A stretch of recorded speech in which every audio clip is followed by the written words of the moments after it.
Terima kasih. Jadi selamat malam semuanya, selamat datang kembali di planet kita yang indah ini, di tengah kekacauan, karena kita benar-benar tidak kekurangan apapun. Sebenarnya kita sedang membicarakan, ada juga berita dari teluk Persia, dua rudal yang mendarat di Uni Emirat Arab, dan tentunya Trump yang mengatakan bahwa mereka terus mengeluh, tapi sebenarnya mereka sepenuhnya menolak 14 poin yang diajukan oleh pihak Iran dan jadi usulan berikutnya. Intinya kembali lagi, saling menembak satu sama lain. Sementara itu, karena Afrika selalu menjadi benua yang tenang, di mana semuanya berjalan mulus. Coba kalian cari tahu sendiri. Live sebelumnya tentang Mali, di mana kami sudah memprediksi kekacauan ini. Sekarang semua orang pada kabur, jadi saya sudah menghubungi Luciano Policieni kita sendiri. Terima kasih sudah hadir di sini untuk menjelaskan bahwa sebenarnya ini melibatkan lebih banyak negara, karena saya juga melihat Burkina Faso, Niger, yang lain takut semua ini akan meluas ke wilayah mereka juga, dan akhirnya bisa menjadi perang regional. Ini menarik karena setelah Prancis pergi, pasukan Rusia datang. Pertama Wagner, lalu Korps Afrika, selalu dengan alasan bahwa mereka bukan yang harus didenazifikasi. Terima kasih semuanya. Siapa tahu itu terinspirasi dari apa ya? Katakanlah situasinya jadi kacau. Jadi mari kita recap besar-besaran. Dan dalam kekacauan, maksud saya benar-benar kacau. Maksud saya, kita sedang membicarakan serangan ke kota-kota yang sebelumnya direbut kembali oleh Rusia, seperti Kidal, pembunuhan menteri, jenderal, dan orang-orang di sekitar mereka. Bahkan pemimpinnya pun harus melarikan diri dari Bamako. Kita benar-benar sedang membicarakan sebuah negara yang sedang runtuh. Dan ini menarik. Luciano akan menjelaskannya secara detail kepada kita. Seperti berbagai milisi. Karena bukan hanya ada kelompok Jenim yang pro Al-Qaeda, ISIS. Ada juga berbagai kelompok Tuareg separatis, berbagai kelompok lain yang bisa dibilang berdamai satu sama lain. Dan mereka semua bersatu untuk melakukan serangan besar-besaran ini. Ya, kamu sudah mengatakan hampir semua yang perlu dikatakan. Jadi, satu-satunya disclaimer, malam ini ada banyak video, jadi semoga saja mereka tidak menghentikan siaran langsung kita, seperti biasanya. Namun, ketika harus membicarakan konflik yang, di antara konflik-konflik di Afrika, mungkin adalah yang paling jarang kita ikuti, yang informasinya paling sedikit kita ketahui. Saya pikir akan lebih berguna jika kita sedikit memanfaatkan video-video tersebut. Pertimbangan singkat yang saya buat hari ini saat saya meninjau ulang tadi tentang apa yang terjadi di Mali pada 25 April. Tergantung bagaimana Anda ingin menafsirkannya, itu bisa menjadi runtuhnya mitos tentang ketidakterkalahannya Rusia di Afrika atau runtuhnya narasi Barat. Mungkin narasi itu telah melebih-lebihkan persepsi tentang seberapa besar yang sebenarnya bisa dilakukan Rusia di Afrika dan seberapa besar mereka bisa mengubah dinamika konflik tertentu. Mali adalah salah satunya. Tapi yang terpenting, menurut saya, ini secara objektif merupakan salah satu contoh paling jelas dalam konflik Afrika kontemporer tentang strategi yang benar-benar salah. Dalam arti bahwa semua hal yang bisa dilakukan untuk sampai pada bencana ini dalam 2 tahun terakhir kurang lebih sudah dilakukan. Jadi mulai dari peta yang sangat sederhana, yang Anda lihat ini adalah peta dari Africa Center for Strategic Studies. Mereka telah membuat rangkuman tentang serangan-serangan utama yang terjadi. Perlu diingat, semua itu terjadi hanya pada 25 April 2026.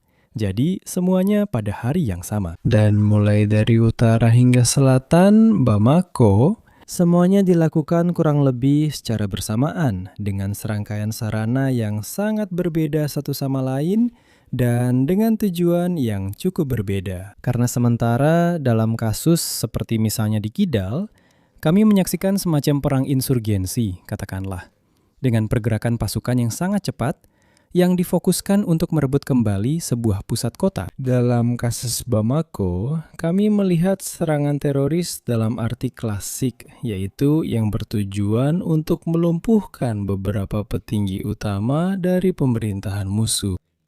Untuk memberi Anda gambaran yang murni geologis, tahu ini mengingatkan saya pada apa?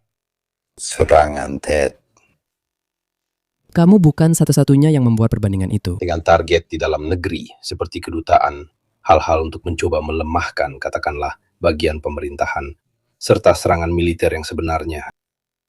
Saya tambahkan satu hal lagi yang menurut saya cukup khas dari suku Tuareg, yaitu sementara serangan Tet memiliki serangkaian aksi, atau hal-hal seperti yang sudah kita lihat tadi, yaitu menyerang di beberapa titik secara bersamaan.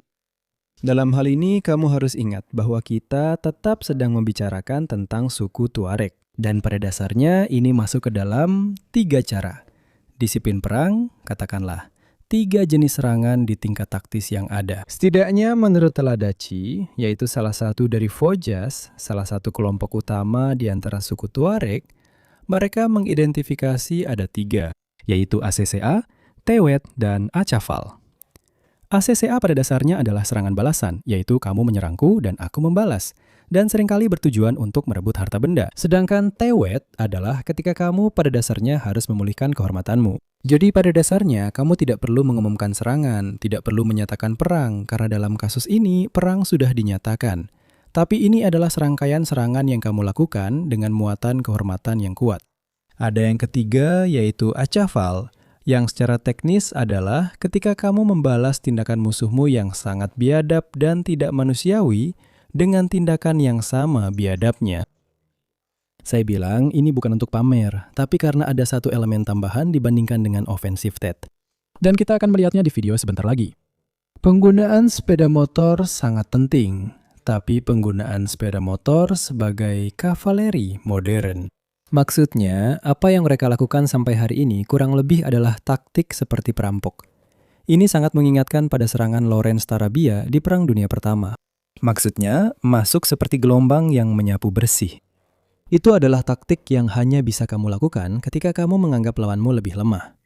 Karena kalau lawannya justru bertekad, bertahan di parit, Dia sudah siap, maksudku tadi soal offensive Tet itu, karena mereka masuk dengan menyamar sebagai orang Mali, memakai seragam Mali. ya, Motor, pickup, mereka menggunakan mobil bom. Yang kurang lebih itu yang mereka coba lakukan. Ya, mereka membuat mobil bom untuk wilayah itu. Itu menghancurkan rumah, membunuh Menteri Pertahanan dan Kolonel Sadio Kamara yang merupakan kepala junta. Tidak. Sadio Kamara, kita akan melihatnya sebentar lagi.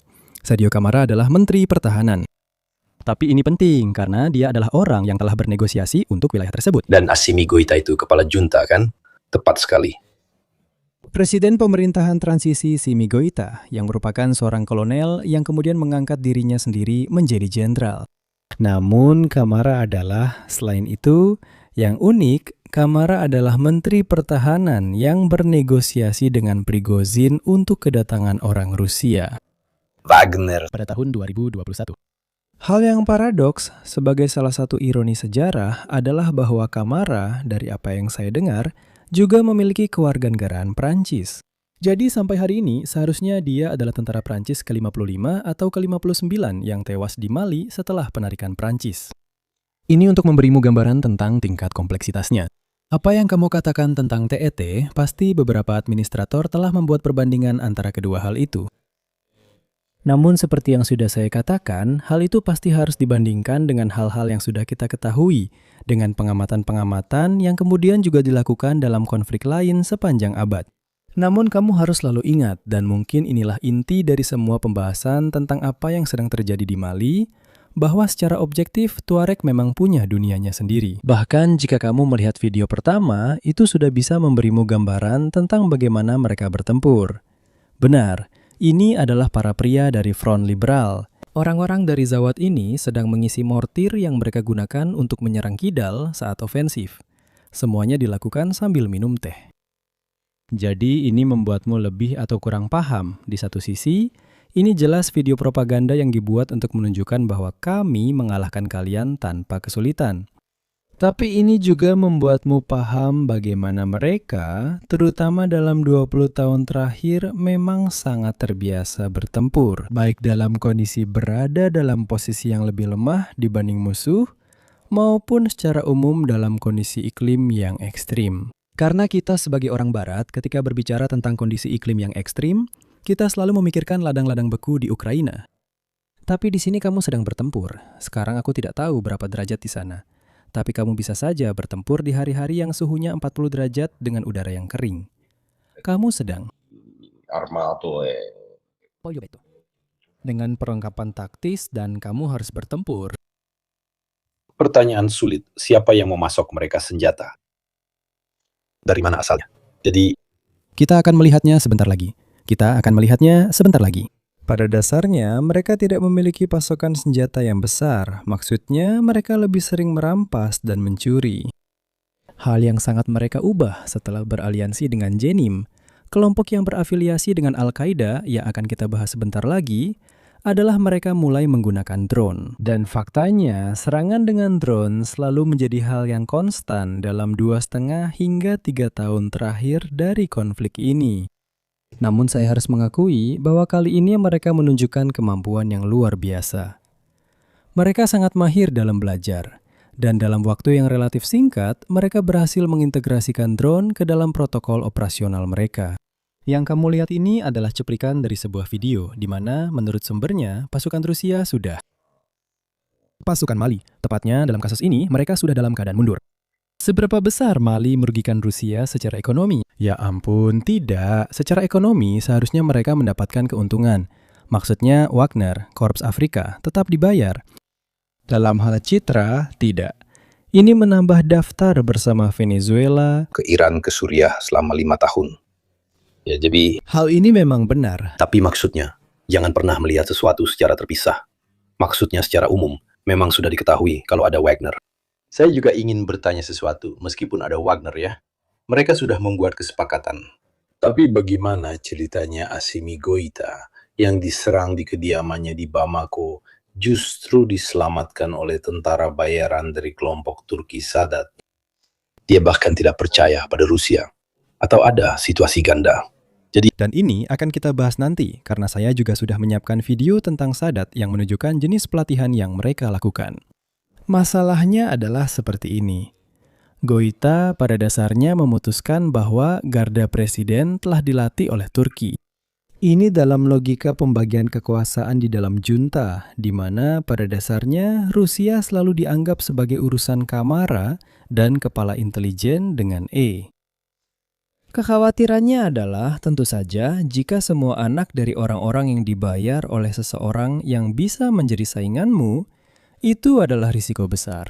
Jadi pada titik ini, Goïta memutuskan untuk menambah satu unsur lagi. Memanfaatkan fakta bahwa orang Turki sudah menyediakan TB2 dan pada dasarnya dia memutuskan untuk mendapatkan pelatihan dari orang Turki ini. Orang Turki untuk penjaga presiden. Apa yang terjadi nanti kita akan lihat. Saya rasa ada beberapa video dari Bamako juga, yaitu saat menghadapi serangan, orang Rusia praktis menghilang begitu saja. Mereka hanya bertahan di posisi mereka di Bamakovo. Ada sebuah video yang dibagikan oleh Afrika Korps yang sudah saya sertakan setelah ini. Namun, sejauh yang saya pahami, orang Turki tidak hanya berhasil melindungi Goïta, tetapi juga memainkan peran yang cukup penting dalam menstabilkan Bamakovo pada hari serangan itu. Yang kalian lihat ini sebenarnya lebih merupakan sebuah penghinaan. Ini adalah kelompok dari Front Pembebasan Azawad yang masuk ke dalam kantor gubernur yang juga seorang Tuareg, yaitu Agamu. Malam ini saya akan sering menyebut Tuareg. Tapi sebenarnya kelompok-kelompok di utara terdiri dari berbagai etnis yang tidak semuanya Tuareg. Nah, yang kalian lihat ini adalah seorang pejuang FLA yang berpose dengan seragam Elas Agamu, yang dianggap oleh mereka sebagai seorang pengkhianat. Karena dia, seorang Tuareg dari Kidal, memutuskan untuk mendukung dan bertindak sebagai gubernur pemerintahan transisi. Sekarang, semua elemen yang bisa dibilang penuh warna ini, yang sebenarnya kurang berarti untuk analisis taktis atau militer, berguna untuk membuat kalian memahami bagaimana sebenarnya. Kidal, benteng utara, ibu kota Tuareg, pusat strategis terpenting untuk wilayah utara Mali, benar-benar jatuh dalam waktu yang sangat singkat dan dengan kemudahan yang cukup mencolok. Catatan kecil, sebelum kita bicara tentang orang Rusia di Bamako, orang Rusia juga pernah ada di Kidal.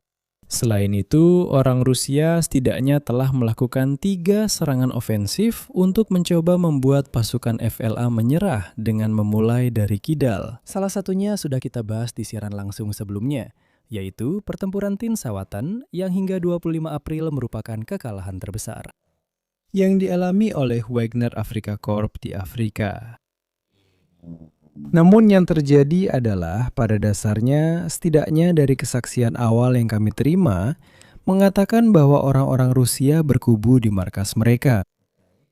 Gambar-gambar yang Anda lihat ini berasal dari Gao, pusat kunci lain di utara yang dengan cepat diduduki, dan kemudian tampaknya mereka mundur dan bertahan di desa-desa Tuareg terdekat. Lihat bagaimana mereka maju dengan sangat cepat. Dan selain itu, mereka maju dengan sangat cepat menggunakan pick-up karena mereka sadar bahwa mereka tidak memiliki data. Yang biasanya merupakan langkah pencegahan pertama yang kamu miliki terhadap sebuah serangan. Bagaimanapun, seperti yang aku bilang tadi, orang-orang Rusia berlindung di Kidal dalam sebuah markas dan memulai negosiasi dengan FLA demi menyelamatkan nyawa mereka. Dan kemudian, pada dasarnya, mereka dievakuasi. Dikawal oleh FLA, mereka kembali ke arah selatan. Mungkin tampak seperti perilaku yang tidak logis. Namun, sebenarnya ketika kita menganalisis secara strategis dari sudut pandang aliansi. Tepat sekali. Penting untuk menekankan faktor ini karena orang Mali memiliki harapan tertentu terhadap orang Rusia yang jelas-jelas telah menguap. Dan beberapa pejabat staf umum dengan syarat identitas mereka dirahasiakan bahkan mengatakan bahwa mereka telah dikhianati oleh orang Rusia karena mereka mengharapkan perlawanan dengan tipe tertentu yang ternyata tidak terwujud. Aspek lainnya adalah ketika kita melihat gambar-gambar itu, perhatikan semuanya terjadi pada hari yang sama, pada waktu yang sama. Seberapa besar kira-kira jumlah pasukan Rusia yang diperkirakan? Diperkirakan seharusnya sekitar, saya kira, antara 5.000 sampai 10.000 personel. Tapi saya sendiri tidak tahu pasti karena Korps Afrika tidak pernah memberitahu berapa jumlah pastinya. Intinya begini. Jadi, cara kerja mesin Rusia setidaknya di Sahel adalah seperti ini. Kontingen-kontingen yang cukup kecil ini melakukan pelatihan dan operasi terbatas dengan propaganda yang sangat gencar, oke? Dan propaganda yang sangat gencar ini tentunya bertujuan untuk menunjukkan kepadamu, pertama-tama, keberhasilan yang diduga atau nyata dari Rusia dan pemerintah transisi. Hal kedua yang ingin mereka tunjukkan kepadamu adalah efisiensi militer ini. Namun pada kenyataannya, ofensif 25 April di Mali menunjukkan bahwa secara jelas dan tak terbantahkan ada kesenjangan antara keduanya. Karena yang kamu lihat adalah secara objektif, Rusia memiliki jalur logistik yang terlalu panjang. Mereka tidak memiliki pengetahuan tentang wilayah tersebut. Mereka juga tidak memiliki keahlian besar dalam hal kontra-insurgensi, maksudnya. Kontra-insurgensi. Dan pada dasarnya mereka membombardir pusat-pusat pemukiman, Chechnya, Grozny, dan sebagainya. Dan hal ini telah menunjukkan semua keterbatasannya. Maksud saya, sekarang menurut saya. Apa yang kita lihat setidaknya dalam minggu pertama ini adalah bahwa orang-orang Rusia secara bertahap melepaskan wilayah tengah dan utara negara itu.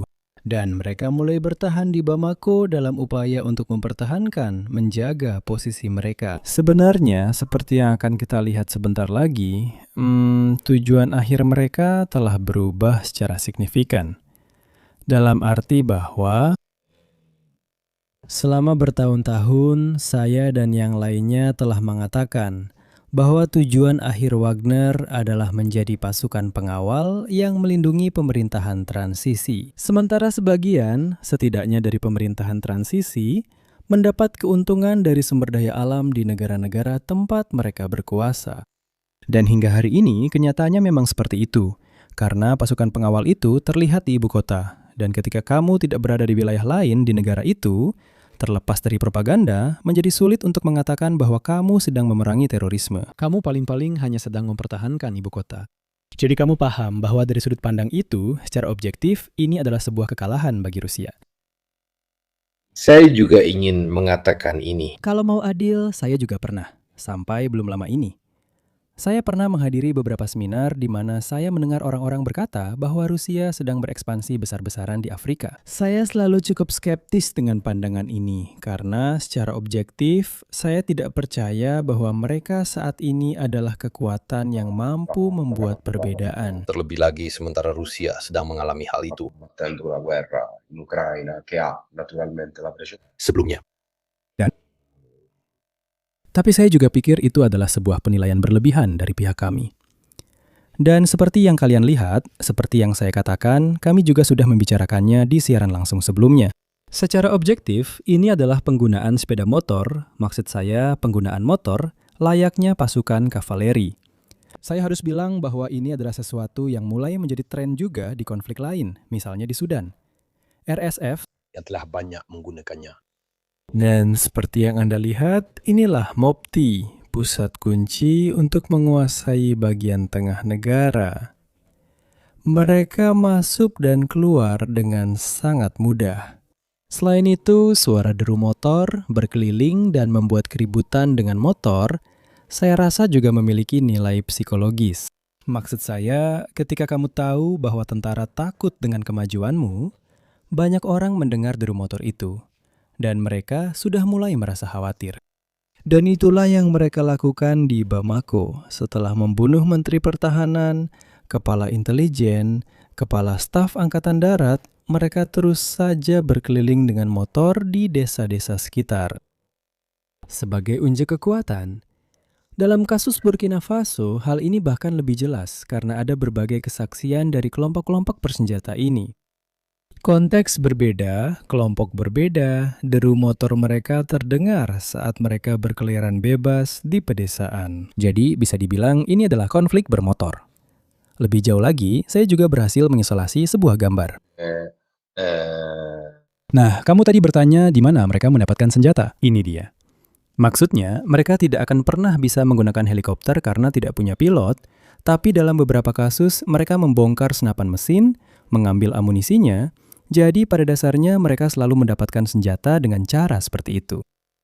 Ini, saya rasa ini adalah Mi-24 dan ini juga merupakan bagian dari satu badge yang diberikan kepada mereka dengan sangat meriah ketika Wagner baru saja dikerahkan. Namun sepertinya ini lebih seperti helikopter angkut daripada helikopter tempur karena tidak memiliki gondola samping. Mungkin mereka bahkan tidak tahu cara menggunakan misionya. Jadi yang pasti transportasi itu penting karena negaranya sangat luas. Jadi tetap saja mereka membutuhkan transportasi pasukan untuk pasukan reaksi cepat atau hal-hal semacam itu.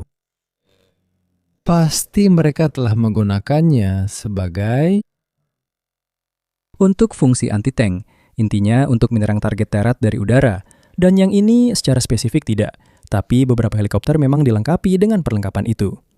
Ngomong-ngomong, itu hanya sebagai catatan saja. Tapi karena kamu tahu, bahkan di konteks lain juga, saat kamu bicara tentang hal lain, kamu juga dapat banyak pertanyaan. Tentang Tiongkok ya, tentang kemampuan militer Tiongkok yang sebenarnya. Nah, 2 minggu lalu, orang Tiongkok mengirimkan peluncur rudal darat ke udara, dan saya dengar katanya itu tidak berfungsi, mengingat mereka punya. Bisa saja dengan mudah menggunakan hidro. Selain itu, di sana juga itu adalah barang-barang yang mereka punya. Saya tidak tahu seberapa besar nilainya. Ketika kamu harus menghadapi pemberontakan seperti ini, Nah, soal sepeda motor ini, saya rasa prospeknya kurang bagus. Tidak.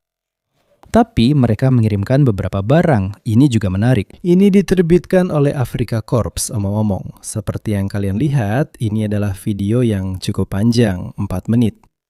Saya terkejut karena mereka jarang sekali menerbitkan video seperti ini. Kamu biasanya melihat video-video yang mereka publikasikan di Ukraina, video seperti ini di Mali, dan tentu saja saat kamu siaran langsung tentang Ukraina, kamu menemukan yang berbeda. Ini adalah bekas markas ya, bekas markas dari Prancis, bekas markas MINUSMA. Saya langsung mengenalinya dari karung-karung itu, persis seperti yang digunakan orang Amerika. Persis inilah bekas markas MINUSMA yang berada di samping bandara utama Bandara Bamako. Tapi video ini yang saya tegaskan biasanya bukan sesuatu yang mereka publikasikan, setidaknya di Afrika. Dan menurut saya, mereka mempublikasikannya ketika mulai beredar kabar tentang tuduhan pengkhianatan dari staf umum Mali. Menurut saya, itu jelas terlihat bahwa mereka ingin menunjukkan bahwa mereka ada di sana dan telah bertempur. Hal yang harus saya katakan sudah pernah mereka lakukan di kasus lain, seperti pada tahun 2024 ketika terjadi sebuah serangan serentak di Bamako. Maaf, biarkan saya dengar sebentar karena saya belum sempat menonton semua videonya. Silahkan. Vai.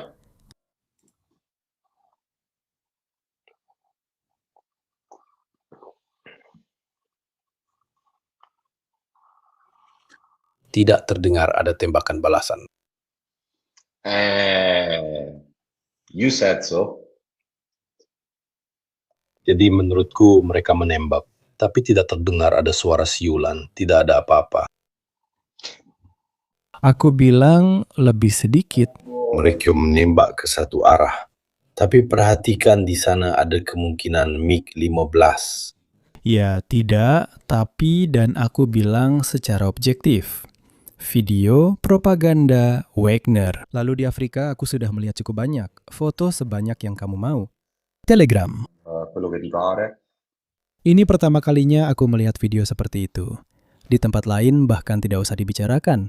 Republik Afrika Tengah tidak ada, Burkina Faso tidak ada. Kota, menurutku itu bisa menjadi kunci untuk memahami, tapi aku tidak yakin. Bahkan ada yang menembakkan RPG pada suatu saat, tapi tidak jelas. Lebih dari itu, aneh juga kenyataannya bahwa itu akan menjadi satu-satunya unit yang tidak mengalami kerugian. Aba, tapi dengan 25 pertama karena biasanya aku tidak ingin bersikap sinis. Tapi semuanya selamat. Tapi intinya ini untuk memberikan perspektif tentang apa yang terjadi di Bamako dan bagaimana seharusnya. Kata kerja bentuk pengandaian wajib digunakan. Telah bertempur melawan Rusia pada 25 April. Sebenarnya saya ingin bilang, kamu bisa saja unggah satu tentang Kital. Karena kamu kan di sana, bukan? Però forse Tidak, sebenarnya mungkin di Kital kita akan melihat bahwa pada titik tertentu mereka mundur, mengurung diri di barak dan berbicara dengan orang-orang FLA. Setelah itu ada penarikan, mereka didengarkan, aku juga sudah menemukan videonya untukmu. Tapi ini adalah sudut pandangnya, apa yang telah mereka lakukan. Pada akhirnya, kekuatan sebanyak 5.000 orang yang tersebar di negara sebesar ini. Jika tentara reguler tidak mampu bertahan, kamu juga tidak bisa bertarung menggantikan mereka. Ini agak mirip dengan Suriah. Mereka juga sempat mencoba mengebom pasukan di awal. Jadi, Ya, T-55 astaga. tidak, tapi tadi ada sesuatu di atas sini, tapi kemudian dengan beberapa potongan AI. Porteroni, menurutku itu seperti T-55 atau T-62, tidak begitu jelas. Dan yang ingin aku katakan adalah, aku bilang padamu, aku tidak tahu, dalam daftar militer itu, kamu. Ini pertama kalinya aku melihat video sedetail ini tentang orang Rusia yang bertempur di laut. Lihat, Aku tidak pernah melihat yang seperti ini waktu para tentara bayaran Rumania mundur waktu itu. dari Kongo. Iya. Kurang lebih mereka berada di sebuah markas. Tunggu, kalian lihat menara yang begitu rendah? Itu T-62. Maksudku, itu video sekadarnya untuk menunjukkan bahwa kurang lebih mereka menembak sesuatu di seberang sana. Tapi kalau kamu lihat video pertempuran sungguhan di Ukraina, iya. Yang itu, iya. Tapi seperti yang aku bilang tadi, aku bisa dengar peluru dari pihak lawan datang. Yang sangat dekat bersiul, yang lebih jauh bunyinya seperti embusan. Tapi kelihatan kok. Juga karena perilakunya, mereka ini sedang menembak saat kamu menembak. Video seperti ini sudah kulihat ribuan. Dan aku juga sudah minta beberapa tentara untuk menganalisisnya. Saat kamu menembak, seperti kamu akan menjadi teman-temanku. Tapi katakanlah tembakan penekan ke arah yang lain. Kamu tidak sedang menembakkan satu magazin penuh. Mereka bahkan tidak berpindah posisi. Mereka tidak mundur. Tenang saja, tembak terus sampai habis. sì, Mereka membiarkannya mendingin. Jadi aku bilang padamu, bahkan maaf, ini salah satu anggota Wagner. Dia pasti berasal dari militer, punya pelatihan militer. Tonton saja video pelatihan militer yang serius dan katakan padaku, apakah ada yang mengganti magasin di tempat terbuka? Tidak pernah mengganti magasin di tempat terbuka. Kamu harus menunduk kembali ke perlindungan, lalu mengisi ulang. Kamu hanya melakukannya ketika tahu tidak ada yang menembak dari sisi lain. Saya juga meragukan pelatihan orang-orang yang membuat video ini.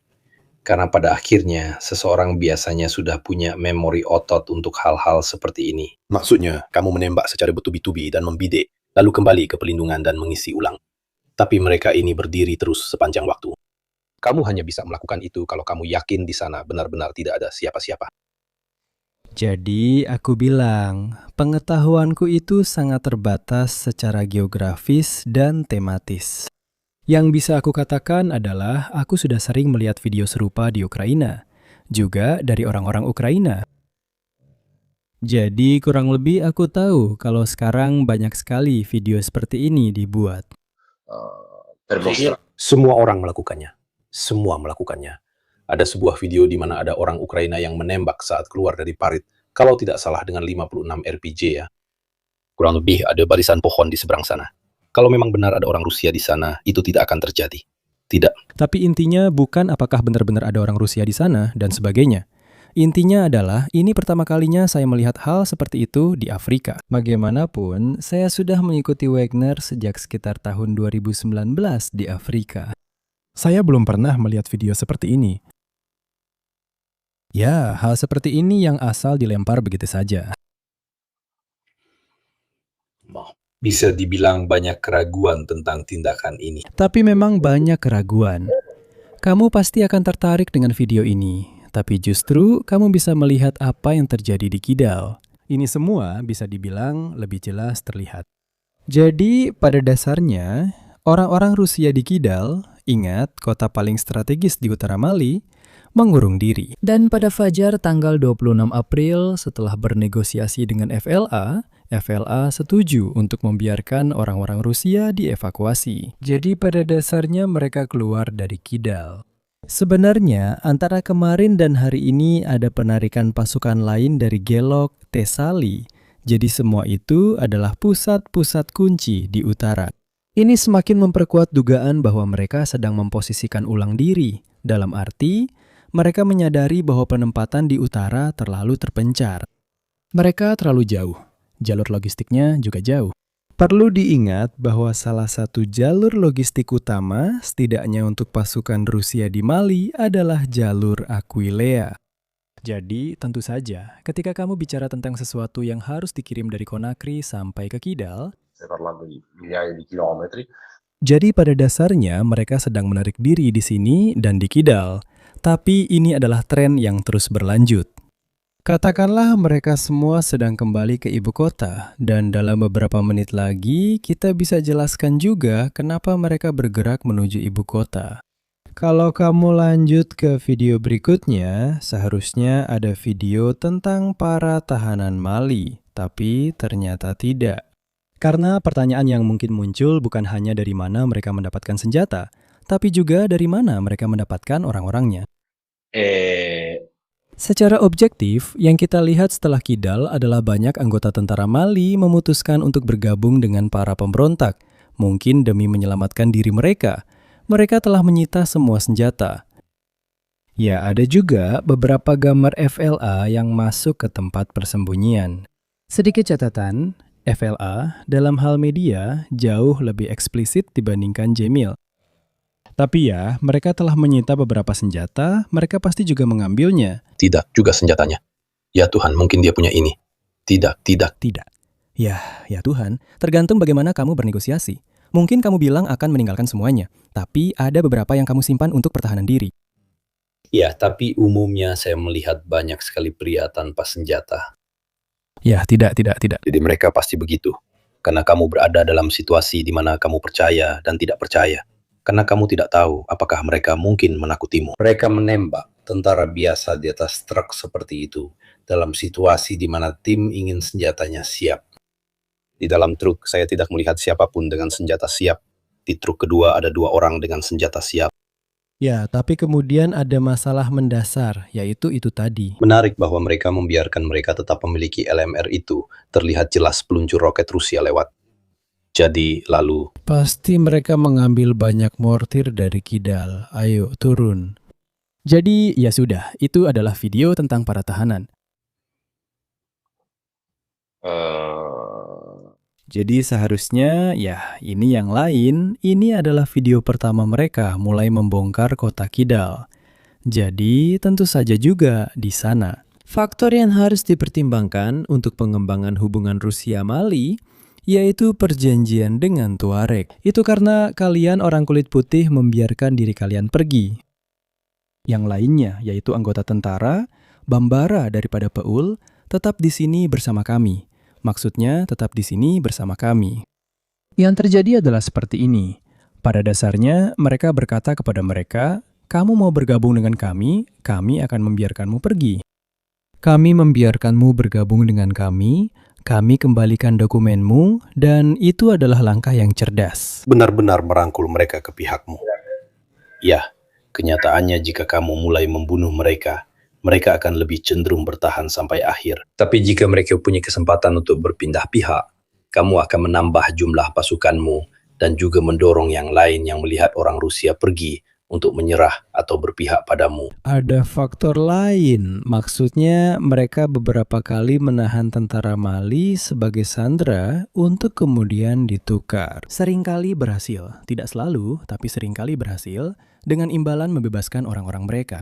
Selama masa kepresidenan, Fakta bahwa mereka merekam menunjukkan seberapa panjang antreannya, melihat orang-orang menyeberang ke sisi lain. Semua ini bertujuan untuk mempercepat runtuhnya tentara reguler. ya, ada juga faktor tata kelola yang akan kita bahas sebentar lagi ketika kita membicarakan siapa sebenarnya yang melakukan operasi tersebut. Namun, ini juga merupakan pesan di tingkat hubungan antar etnis. Dalam arti bahwa segera setelah itu, propaganda Rusia mulai gencar menyampaikan sesuatu yang menurut saya memang benar di beberapa saat. Fakta. bahwa suku Tuareg Membantai Barabe, mereka telah membantai etnis ini atau etnis lainnya, jadi intinya orang kulit hitam. Mereka melakukan operasi kontra-influensi. Dengan mengatakan tidak, lihatlah bahwa kami, siapapun yang menyerah dan bergabung dengan kami, akan kami hormati. Jadi ini juga merupakan pertempuran propaganda dan kontra-propaganda. Dengan catatan bahwa saya tidak ingin mengkultuskan siapapun, termasuk Tuareg. Jadi saya tidak menutup kemungkinan bahwa ada kejadian kekerasan antar etnis. Coba buka sebentar ke halaman rekap. Jadi, apa yang sudah kalian lihat juga berdasarkan penjelasan teknis kami tadi, inilah yang mereka dapatkan pada 25 April. Menteri Pertahanan dan arsitek perjanjian dengan Rusia meninggal dunia. Kepala intelijen Modi Bocone meninggal dunia, yang sangat penting karena dia adalah orang yang telah memulai beberapa negosiasi dengan para pemberontak mengenai isu-isu yang sangat spesifik. Kepala Staf Angkatan Darat Musa Diarra, murid Kamara, meninggal dunia dan Kidal direbut kembali oleh para pemberontak. Dari yang saya pahami, pusat-pusat besar lainnya tetap bebas, dalam arti tidak ada FLA dan Jenim di dalamnya. Tetapi mereka berada di sekitar pusat-pusat besar tersebut. Saya bisa bilang bahwa Kidal cukup terisolasi di utara. Jadi, Kidal adalah wilayah kekuasaan FLA. Maksudnya, di sana kamu sedang bertempur. di wilayah mereka. loro hanno combattuto letteralmente, Kamu sedang bertempur. cioè hanno lottato contro l'impero del Marocco, hanno lottato contro Ada C, ada sedikit. 3 kali. Jadi, katakanlah di sana kamu benar-benar berada di wilayah sendiri, dengan jalur logistik yang pendek. itu sangat banyak. Berapa banyak yang melewati Alberia dan berapa banyak yang mundur. Nah, Itu yang tadi mau saya katakan. Jadi, pada dasarnya keluarga-keluarga terpandang seperti keluarga Teladats, keluarga Fogas, semuanya punya hubungan kekerabatan di seberang perbatasan. Tapi kenapa perbatasan itu bagi kita orang barat atau bagi mereka yang melihat peta itu ada, sedangkan bagi seorang Tuareg yang ada hanya gurun? Jadi, pasti ada jalur pasokan, ada juga jalur kekerabatan. Bahkan pemimpin Jenim sendiri, Yada Gali, katanya, berlindung di Aljazair dari 2016 sampai 2020. Benar begitu? Tapi kalau kalian lihat siaran langsung yang pernah kita buat tentang Mali, yang sebelumnya dalam pertempuran di Tinsawatan, yang merupakan sebuah kota yang secara harfiah berada di perbatasan dengan Aljazair. Jadi sebagian kota itu ada di Mali, sebagian lagi ada di Aljazair. Itu pasti merupakan titik logistik bagi mereka. Pertanyaan, apakah ada gerakan separatis di Mauritania? Tidak, sebenarnya tidak ada gerakan di Mauritania. Sebaliknya, seperti yang akan kita lihat nanti, Mauritania justru berusaha mengambil pendekatan yang damai, baik dengan pemerintah transisi maupun dengan Rusia. Namun, terutama baru-baru ini, ada beberapa insiden pelanggaran batas oleh orang Mali dan Rusia ke desa-desa di perbatasan dengan Mauritania yang menyebabkan tewasnya beberapa warga sipil. Dan hal ini membuat hubungan antara Mali dan Mauritania berada di titik terendah sepanjang sejarah. Namun, ada satu faktor yang perlu dipertimbangkan, yang memang benar terjadi pada awal Perang Saudara tahun 2012. Beberapa orang Tuareg Mali merupakan bagian dari apa yang disebut Legiun Gurun Gaddafi. Kemudian mereka keluar dari Libya dan kembali ke rumah. Baru-baru ini mereka juga membicarakan gerakan serupa lainnya, yaitu Tuareg lain yang dari Libya. Telah keluar dari dinas militer. Mereka kembali ke Mali. Saya tidak tahu seberapa besar itu bisa menjadi faktor. Itu pasti sangat menentukan di awal krisis, 2012 sampai 2013. Tapi itu bukan dugaan yang tidak masuk akal. Lihat, kalau Mirko pindah ke slide berikutnya, tunggu, Sebelumnya ada pertanyaan, apakah ada komando gabungan dengan pasukan pemberontak? Ya, ada komando gabungan pemberontak. nah aku ingin bertanya kepadamu, pertama, tentang apa mereka berbeda pendapat, tentang apa mereka tidak setuju di luar fakta bahwa musuh mereka sama, dan mengapa, serta apa analisismu tentang fakta bahwa mereka baru saja bersatu sekarang dan berkoordinasi? Jadi, oke, itu pertanyaan yang membawaku pada banyak kenangan. Jadi, kelompok pendukung Islam dan Muslim, JNIM, Jamaat Nusrat wal Islam wal Muslimin, adalah kelompok pemberontak utama yang pro Al-Qaeda. Kelompok ini lahir dari gabungan 4 kelompok bersenjata, seperti yang sering terjadi juga di konflik Afrika lainnya. Mereka sangat cair, jadi mereka bersekutu dan bertengkar satu sama lain dengan cukup mudah. Kelompok ini didirikan oleh 4 kelompok yang cenderung jihadis yang bersatu, yaitu Al-Qaeda di Maghreb Islam. Al-Murabitun, Batalion Masina, Front Pembebasan Masina, yang mayoritas adalah PEUL. Dan yang Anda lihat di tengah, di belakang juru bicara HP adalah Yad Aghali, yang pada dasarnya adalah pemimpin JNIM. Yad, menurut saya saat ini adalah politisi, salah satu dari 2 politisi paling berpengaruh di Mali, dan tidak satupun dari mereka adalah bagian dari junta. Kisah-kisah luar biasa, dia bertempur bersama Gaddafi, ada foto-foto masa mudanya bersama Gaddafi. Gaddafi adalah teman dekatnya, dia mengaku pernah bertempur di Lebanon, dia adalah seorang revolusioner. Sebagai seorang Tuareg, dia pernah memberontak melawan pemerintah Mali 2 kali. Legenda mengatakan bahwa dia juga punya selera yang cukup baik untuk cerutu, sampai-sampai dia dijuluki Che Guevara kaum Tuareg. Dan kita sebenarnya sedang membicarakan seorang politisi yang pada suatu saat mengatakan bahwa dia pernah melakukan perjalanan ke Arab Saudi, di mana dia adalah konsul Mali di Jeddah. Dan dia mengatakan di sana bahwa dia mendapatkan intinya pencerahan religius dan menjadi seorang salafi. Sekarang ketika kita berbicara tentang Aghali, terlepas dari biografinya tentang seberapa tulus sebenarnya keterikatannya pada sebuah tujuan keagamaan, kita tetap sedang membicarakan seorang pria yang tidak memiliki pengaruh besar dalam hal sosial di antara suku Tuareg. Tapi dia berhasil naik dalam hierarki para Calataci, para Lifogas. Pada dasarnya dengan menggunakan kekerasan, maksudnya dia menjadi berpengaruh karena dianggap sebagai petarung hebat, dia tidak dianggap memiliki darah bangsawan, tapi dia adalah petarung yang hebat. Sedikit hal yang mungkin menarik.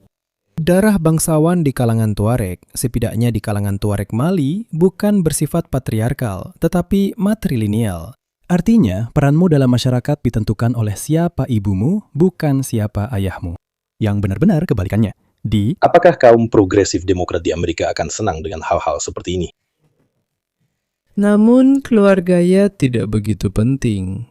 Jenim melewati beberapa tahap evolusi. Ketika kelompok-kelompok terpisah itu muncul lebih dulu, antara tahun 2012 dan 2013, mereka menonjolkan interpretasi syariah yang keras dan drakonian. Selanjutnya, dengan lahirnya Jenim, Yat membawa teori pemerintahan yang berbeda.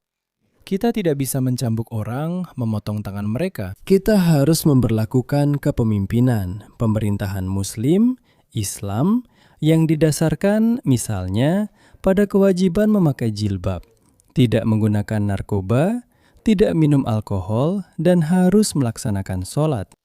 Namun di luar itu, tentu saja mereka menawarkan layanan peradilan, dan pada saat yang sama juga menyediakan administrasi peradilan dan hukum.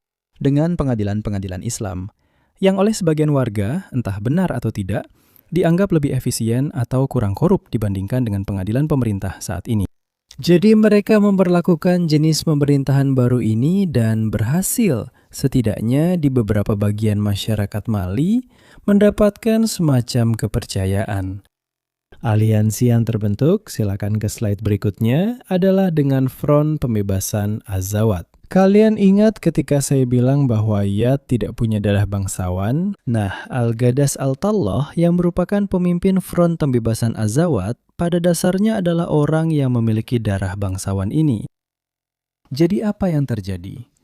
Begitulah dua jiwa Tuareg menyatu. Tentu saja ada perbedaan. FLA mengatakan mereka berjuang untuk kemerdekaan Azawad, sebuah proyek geopolitik yang cukup samar, yang tidak jelas di mana dimulai dan di mana berakhir. Cukup bagi kalian untuk tahu bahwa saya pernah bertemu dengan seorang diplomat yang terlibat dalam perjanjian Aljazair. Dia ikut serta dalam perjanjian Aljazair setelah Perang Saudara tahun 2013. Di Ilmining, dia bilang kepada saya bahwa sekitar 25 hari dihabiskan hanya untuk berdebat tentang apa sebenarnya secara hukum dan geopolitik Azawad itu. Jadi 25 hari berlalu seperti itu. Negosiasi di Aljazair berlangsung cukup lama. Bilal Al-Sharif adalah juru bicara FLA. Dia juga bangsawan Tuareg. Lalu ada Agam Mahmud yang adalah Agama Mut, mantan anggota Gatia. Sekarang ketika saya bilang bahwa pemerintah Mali telah melakukan semua kesalahan yang mungkin hingga tahun 2020 akhirnya sampai pada serangan ini. Iya, kalau semua musuh bersatu, pasti mereka sudah melakukan sesuatu. Tepat sekali. Jadi, setelah Perang Saudara tahun 2013, para jihadis, katakanlah orang Perancis, Aljazair, dan pemerintah Mali, mereka berhasil memecah front bersatu ini dengan mengambil beberapa suku Tuareg yang memiliki tuntutan lebih bersifat otonom tetapi sekuler dalam tanda kutip, dan mereka berkata, kalian akan menjadi bagian dari koordinasi kelompok bersenjata yang pro pemerintah, oke? Dan inilah inti dari perjanjian Aljazair. Ketika Goita mengambil alih kekuasaan, dia bersekutu dengan Rusia, memutuskan untuk benar-benar memutuskan aliansi tersebut. Maksudnya bukan memutuskan perjanjian secara resmi, tapi benar-benar memutuskan aliansi dengan Tuareg dalam kenyataannya. Dengan merebut kembali Kidal pada tahun 2023. Kidal direbut kembali pada tahun 2023 setelah pada musim panas 2022, kelompok-kelompok yang sama ini telah bertempur dan gugur untuk menghentikan serangan negara Islam. Yang dari Burkina Faso mencoba untuk Menembus menuju wilayah tengah Mali. Pilihan yang benar-benar tidak masuk akal, atau lebih tepatnya, Goita berkata, saya dan Rusia mendukung saya, jadi pada akhirnya saya bisa memutuskan hubungan dengan kalian. Meskipun pada saat itu disebut sebagai platform, koordinasi gerakan untuk Azawad, intinya semua kelompok ini berusaha untuk mempertahankan perjanjian Algier. Faktor kecil, tapi kenapa Goita melakukan ini? Ini adalah pilihan yang bisa diperdebatkan, tapi bukannya tidak logis. Sebuah teori konspirasi yang juga disebarkan oleh propaganda Rusia menyebutkan bahwa Perancis menggunakan Kidal dan suku Tuareg untuk memasok senjata kepada kelompok jihadis. Maaf, aku juga pernah dengar soal itu. Karena kamu tahu sendiri, aku selalu mencari informasi dulu. Maksudnya, Perancis yang sudah diusir bilang, bagus, kita bantu mereka supaya mereka merindukan kita dan akhirnya mengusir Rusia. Itu yang Ini adalah penyesuaian ulang. Ini adalah penyesuaian ulang dari apa yang dilakukan Aveglio. Yang kamu maksud ini adalah versi 2.0 setelah orang Prancis diusir. Sebelumnya, saat masih ada orang Prancis dan ada MINUSMA, mereka bilang, tidak, sebenarnya Kidal tidak dikelola oleh MINUSMA. itu adalah operasi internasional. Ya, dari Perserikatan Bangsa-Bangsa, di mana saya pernah menjadi bagian yang tidak layak di Wiseboard untuk suatu waktu.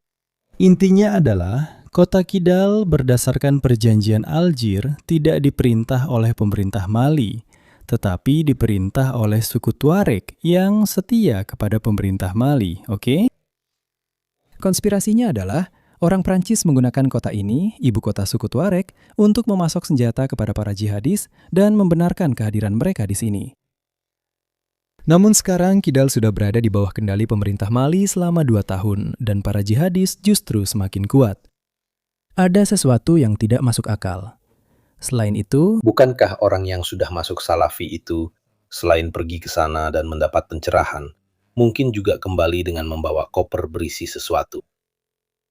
tidak, tapi itu sebelumnya, itu sebelum Perang Saudara.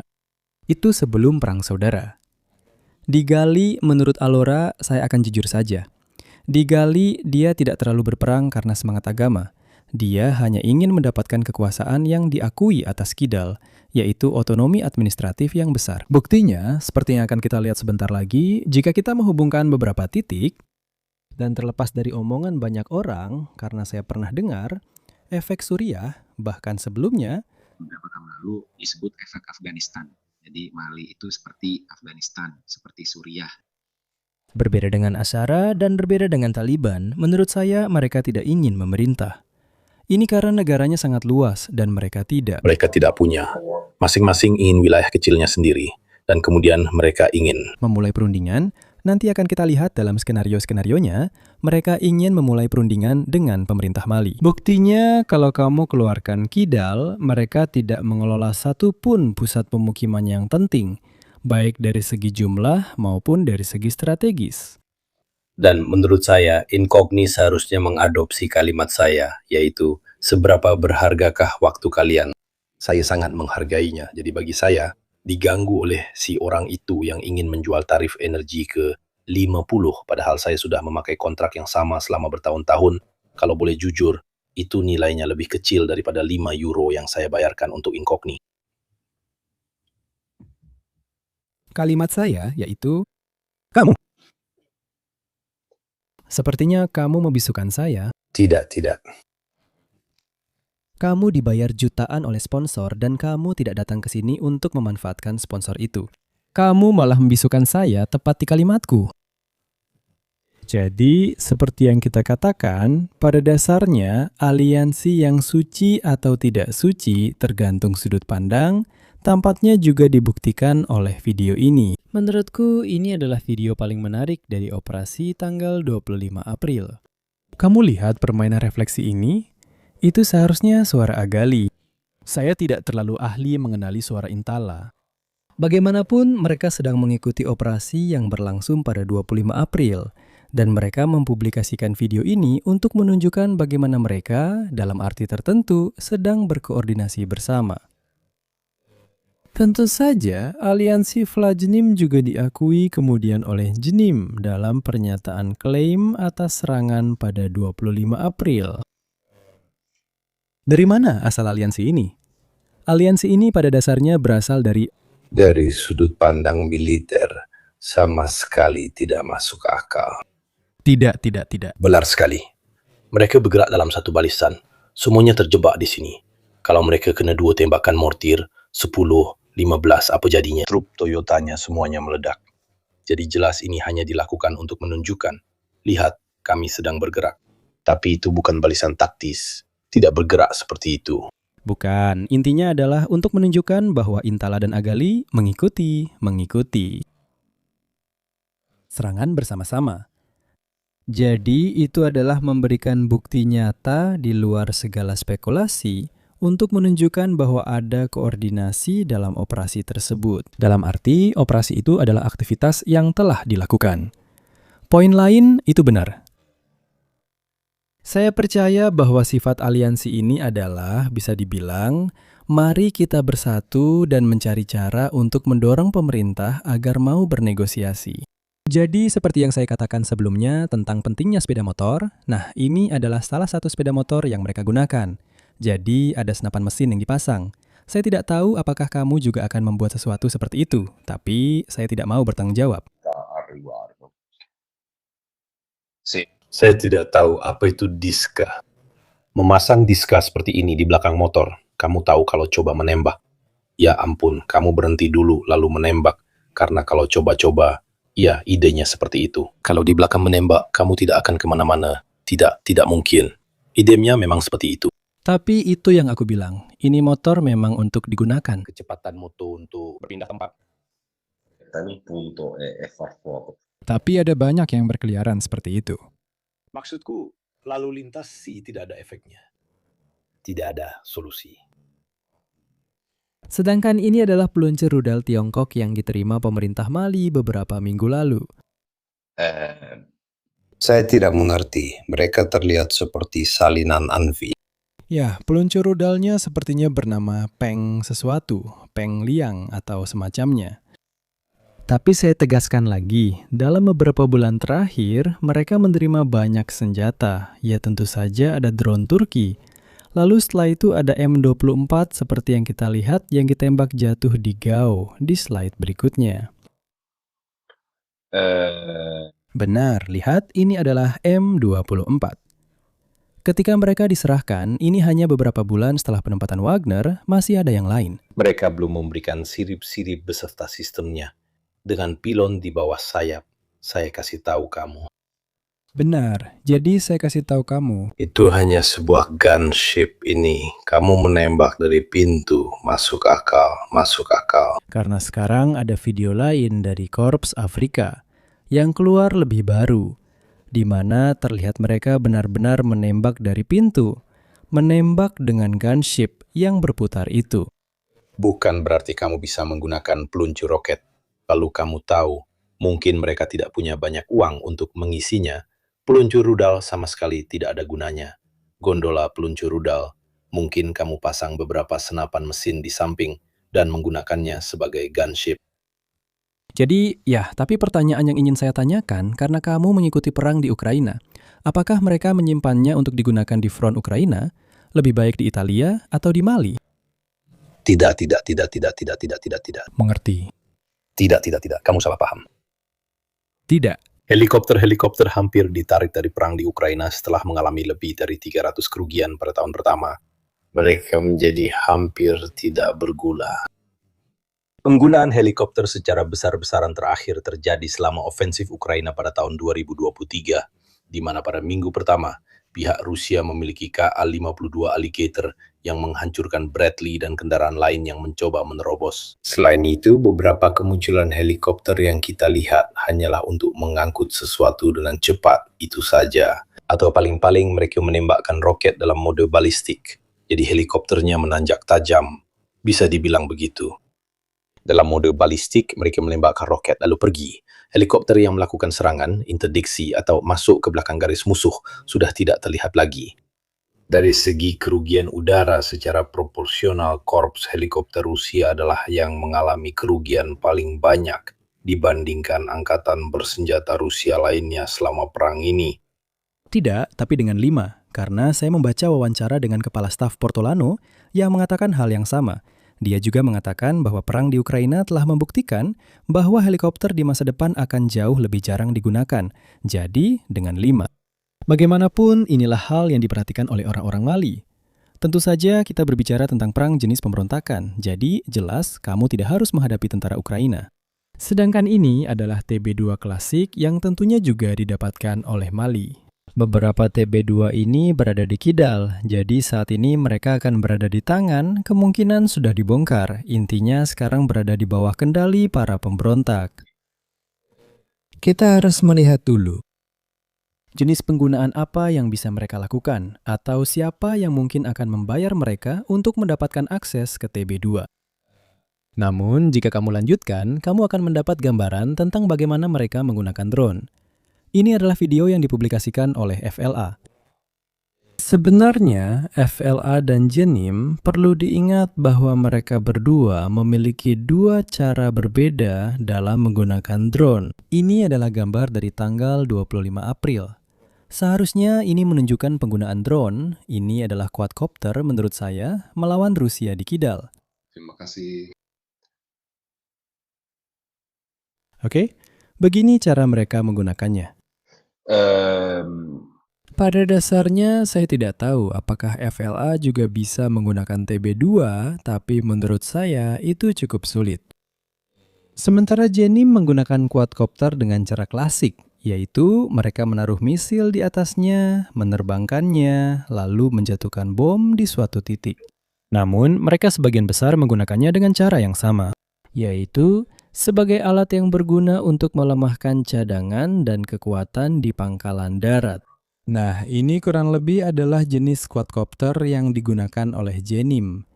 Di bawahnya mereka memasang bom dan sebagainya. Ya, seperti itu. Yang tadi itu adalah yang dengan sirkuit yang pada dasarnya tertutup ketika menabrak sesuatu. Lihat tongkat itu yang ada kabel anehnya. Dan ketika kabel itu tersentuh, sirkuitnya tertutup dan akhirnya meledak. Benar. Tidak, itu akan menjadi drone bermuatan jika benar. Terima kasih. Dan selanjutnya, ini adalah contoh lain penggunaan drone oleh FLA. Dalam kasus ini, itu lebih merupakan operasi lain, terutama untuk menyerang kendaraan logistik. Bagaimanapun, ini untuk menunjukkan bahwa paradoks atau jika kamu mau, normalisasi teknologi tertentu. Perang ini dimulai dengan salah satu dari dua pihak yang benar-benar menguasai udara. Dan sekarang, bahkan para pemberontak pun memiliki kekuatan udara mereka sendiri. Baiklah, mari kita lihat sebentar apa yang terjadi setelah itu. Tampilkan gambar Goita. Goita, pada dasarnya dalam beberapa hari setelah serangan itu, selalu tampil dengan mengenakan masker ini. Saya jujur, saya tidak mengerti kenapa. Tapi, dua hal pertama yang dia lakukan adalah ini. Bertemu dengan delegasi Rusia dan chargé d'affaires di Bamako, dan memulai pembersihan internal, di mana beberapa pejabat tinggi ditangkap, baik yang benar maupun yang salah, karena dituduh telah bekerja sama. Tidak jelas apakah mereka dituduh bekerja sama dengan pemberontak atau mencoba melancarkan kudeta pada saat serangan sedang berlangsung. Setelah itu, pada tanggal 26, Jenim ini menyatakan blokade terhadap ibu kota. Jadi, menurut apa yang mereka katakan, tidak ada kendaraan yang masuk atau keluar dari Bamako. Sekarang, ini bukanlah katakanlah sebuah, kalau kamu lihat, selain itu, kamu bisa lihat, nah ini dia yang muncul di pemakaman Kamarau. Dan selain itu, kalau tidak salah ya, dia dikawal. Tidak, dia tidak dikawal. Dia juga dikawal oleh orang Rusia atau tidak dikawal oleh orang Rusia, saya tidak tahu. Bagaimanapun, ini dia di pemakaman Kamarau. Semua ini terjadi setelah beberapa jam di mana dia tetap aman bisa dibilang. Dia tidak menampakkan diri. Kemudian dia muncul lagi di televisi setelah memulai penangkapan-penangkapan ini, mengatakan untuk tetap bersatu melawan terorisme. Berita hari ini, Goita juga mengambil alih jabatan Menteri Pertahanan untuk sementara, jadi dia menggantikan Kamarau. Jadi itu berarti, sampai hari ini, dia mengendalikan semua. Dia, secara pribadi, mengendalikan semua kekuatan pendukung di luar angkatan bersenjata. Dia juga akan mengendalikan dan mengelola hubungan dengan Afrika Korps, mengelola hubungan dengan para tentara bayaran. Tentara bayaran. Mari kita sebut saja tentara bayaran, pokoknya, dengan kontraktor Turki. Seperti yang saya katakan tadi, Jenim menyatakan blokade ibu kota Bamako. Tidak ada yang masuk dan tidak ada yang keluar. Menurut saya, hal yang menarik untuk dicatat adalah bahwa Jenim sebenarnya sudah menerapkan blokade ibu kota sejak musim gugur lalu. Itu tidak menyebabkan, seperti yang dikatakan beberapa orang, pengepungan yang sebenarnya. Artinya, barang-barang masih masuk dan keluar dari Bamako, hanya saja jumlahnya lebih sedikit dibandingkan sebelumnya. Secara khusus, hal ini sangat berdampak pada pemblokiran bahan bakar. Artinya, karena Mali sebagian besar mengimpor bahan bakar dari Senegal dan Guinea, truk-truk yang diblokir. Di pintu masuk kota atau dalam beberapa kasus, mungkin bahkan awaknya tidak diserang. truk itu langsung dibakar saja.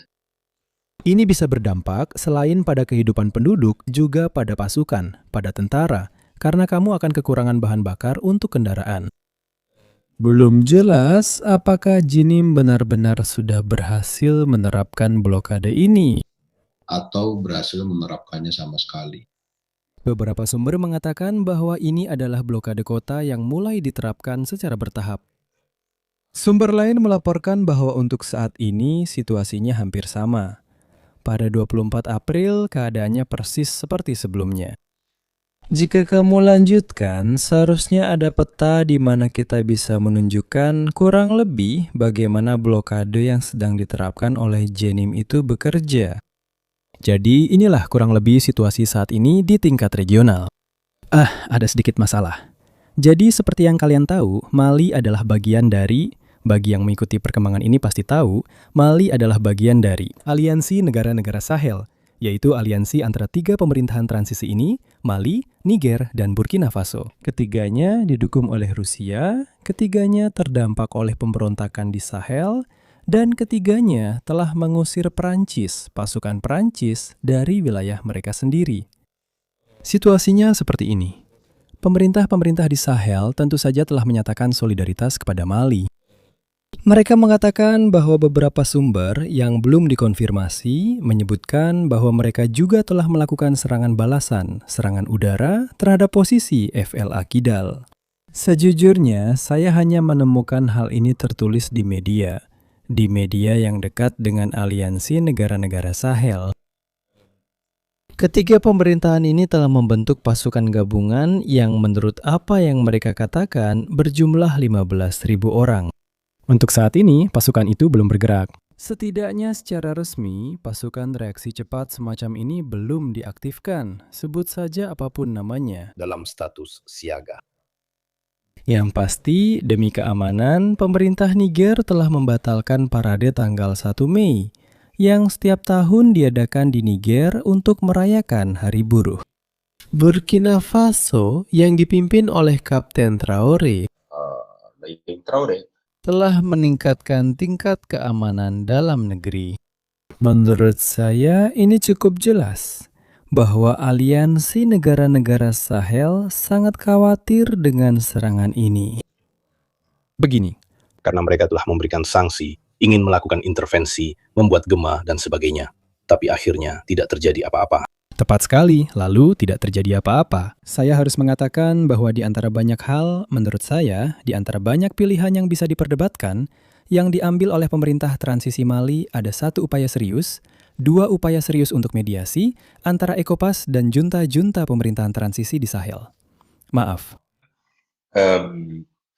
Dari pihak Senegal dan dari pihak Ikana. Namun dalam kedua kasus tersebut, mereka tidak percaya, mereka tidak ingin menindaklanjuti upaya membuka dialog seperti ini. Selain itu, situasinya sangat paradoks, karena pemerintah aliansi negara-negara Sahel telah keluar dari ECOWAS. Namun mereka masih menjadi bagian dari Uni Moneter Afrika Barat yang merupakan bagian, katakanlah, yang mengelola franc CFA dan bagian keuangannya. Dan terciptalah situasi yang absurd ini, di mana bahkan kebijakan keuangan sekarang menjadi berbeda. Maksudnya, negara-negara AES dengan benar meningkatkan anggaran, melakukan banyak pengeluaran publik, dan UEMOE berkata, tidak, kita harus menjaga anggaran tetap terkendali. Tapi ini untuk menunjukkan bagaimana Hubungan antara EIS dan ECOWAS cukup rumit pada tahap ini.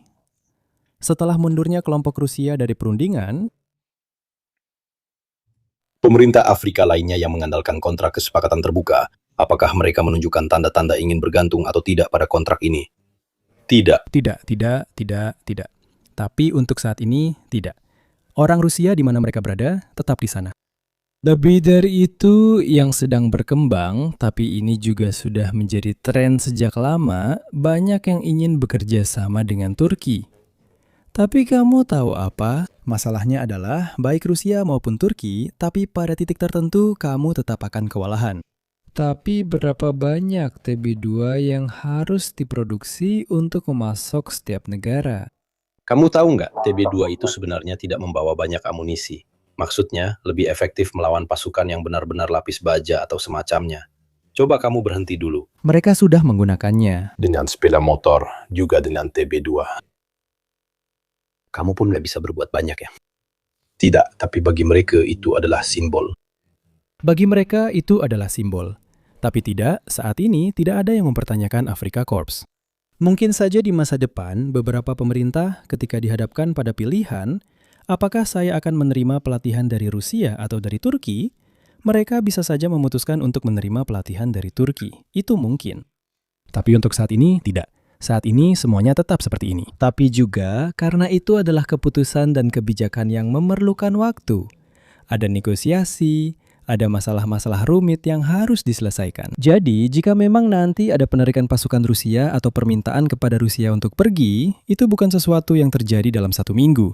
Tapi tidak, untuk saat ini mereka masih di sana. Dan untuk saat ini, seperti yang saya bilang, mereka sudah menyesuaikan posisi di Bamako. Karena intinya begini, kalau kamu lihat peta di layar, saya rasa itu bisa membantu untuk membuat beberapa pertimbangan. Dan yang berikutnya? Tidak. Benar. Tunggu, video sebelumnya yang mana? Maaf. Jadi ya, tidak. Ini hanyalah video dari Binadiara, juru bicara Jenim, yang mengumumkan pembentukan blokade Bamako. Kalau kamu lihat di peta, omong-omong, dia juga mengalami rebranding karena Prima il video che faceva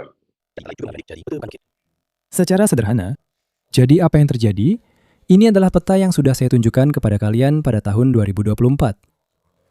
Siaran langsung tentang serangan di Bamako. Ini adalah peta yang pada dasarnya menunjukkan jenis-jenis serangan yang telah dilakukan oleh Genim di sekitar ibu kota dalam periode dari tahun 2020 hingga 2024. Kurang lebih hal yang sama sekarang sedang terjadi dengan pemblokiran ibu kota. Kamu memiliki orang-orang Genim ini, tapi kadang-kadang juga unit yang sangat kecil. risicato. Terdiri dari 4 orang, 4 atau 5 orang mungkin saja. Dengan kelompok yang lebih besar sebagai pendukung, tetap saja kita bicara tentang sekitar 20 orang yang sedang mengepung jalan-jalan di Le vie di kota. della capitale. Yang terjadi dalam hal ini, jadi seperti yang saya katakan sebelumnya, saya tahu ada. Tahu, bukan berarti kamu harus mengendalikannya. Hanya saja dengan membuat jalan-jalan itu tidak bisa dilalui, kamu menciptakan sebuah. Itu menciptakan efek domino. Karena, misalnya, dulu pernah terjadi juga pada para supir truk Serga. Mereka bilang tidak mau lagi lewat jalan itu. Dan sempat juga terjadi momen ketegangan. Ini juga menjadi bukti politik bahwa pemerintah pusat bahkan tidak bisa mengendalikan jalan-jalan yang ada. Benar. Benar. Bahkan di sana pun, kalau kalian mau, dalam skala yang lebih kecil, itu sama saja dengan pemikiran kita tentang kapal-kapal dagang nanti di Selat Hormuz. Maksudnya, kalau kamu ingin melewati jalur ramai yang penuh bahaya, kamu pasti akan memikirkan masalah itu. Sekarang, Afrika Korps mulai menyebarkan gambar-gambar ini. Maksudnya, setelah Genim mengumumkan blokade Bamako, mereka mulai menyebarkan gambar-gambar ini, bahwa merekalah yang akan menjamin pasokan barang ke Bamako. Menurut saya, itu juga sulit, karena jika bagian lain negara ini juga tidak berhasil. Kalau mereka membawa minyak, menurut saya itu sasaran empuk. Cukup dengan satu drone di sini bisa terjadi efek berantai. Tepat sekali. Tapi saya ingin mengembalikan pembicaraan ini sebentar ke ranah politik. Jadi, ada teori yang cukup umum bahwa Genim seharusnya mencontoh Syara atau Taliban. Masuk ke Bamako, lalu masuk ke dalam kota, dan mengambil alih pemerintahan negara. Saya tidak berpikir bahwa memblokir ibu kota adalah tanda dari hal ini. Memblokir ibu kota sebenarnya adalah upaya untuk memulai negosiasi politik dengan pemerintah. Mungkin karena dengan cara seperti ini, memberi tekanan pada elit, pada kelas penguasa, pada titik tertentu kamu akan berkata, oke. Ketika bahkan Goita tidak mau bernegosiasi, dia akan dijatuhkan dan akan digantikan oleh orang lain yang mungkin lebih bersedia untuk membuka negosiasi dengan kami. Namun, gagasan yang saya pertahankan selama beberapa tahun ini adalah bahwa tujuan Genim tidak pernah untuk memerintah negara. Mereka ingin membuka diri untuk suatu negosiasi politik, Bahwa seseorang memerintah negara dan kami tetap independen. atau setidaknya menjamin kita mendapatkan kemandirian yang lebih besar, mungkin di tingkat ideologis, menjamin adanya peran tertentu bagi agama di masa depan. Karena mereka sebenarnya tidak ingin memerintah orang lain, misalnya yang ada di selatan negara. Mereka hanya ingin kemerdekaan mereka sendiri. Lalu, jika ada yang ingin mengurus sisanya, silakan saja. Tapi terutama karena maafkan aku. Namun dalam banyak konflik, aku merasa orang-orang tidak memperhitungkan hal itu, Faktor demografi, yaitu sebuah negara yang begitu luas.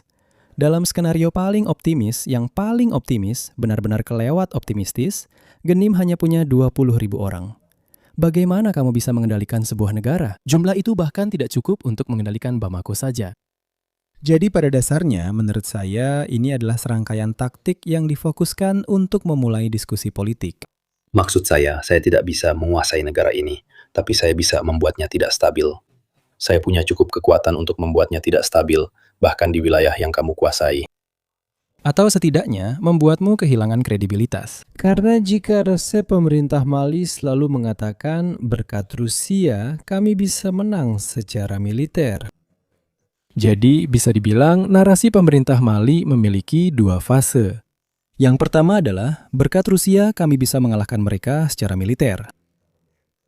Setelah serangan di Bamako pada tahun 2024, mulai dikatakan bahwa ya, pada titik tertentu kami akan bernegosiasi, tetapi dari posisi yang kuat. Namun masalahnya adalah, ya, Juga posisi ini. Kamu benar soal pembicaraan tentang posisi yang kuat ini. Kekuatan seperti ini tidak memiliki kemampuan untuk mempertahankan wilayah. Mereka bisa melakukannya. Mengingat juga sifat medan dan perlengkapan, mereka bisa melakukan jenis serangan seperti ini untuk waktu tertentu. Ini tidak bisa dipertahankan dalam jangka panjang. tidak, tapi aku akan bilang lebih dari itu. Mereka tidak perlu takut pada pemukiman manapun selain Kidal. Dan bagaimanapun juga, kamu mempertahankan Kidal karena sekarang ada dua kelompok berbeda yang telah bersekutu. Kamu lebih dekat, jalur logistik lebih pendek, itu wilayahmu, itu orang-orangmu, sebagian besar. Dan dengan melakukan itu, mereka bertujuan untuk memulai diskusi politik.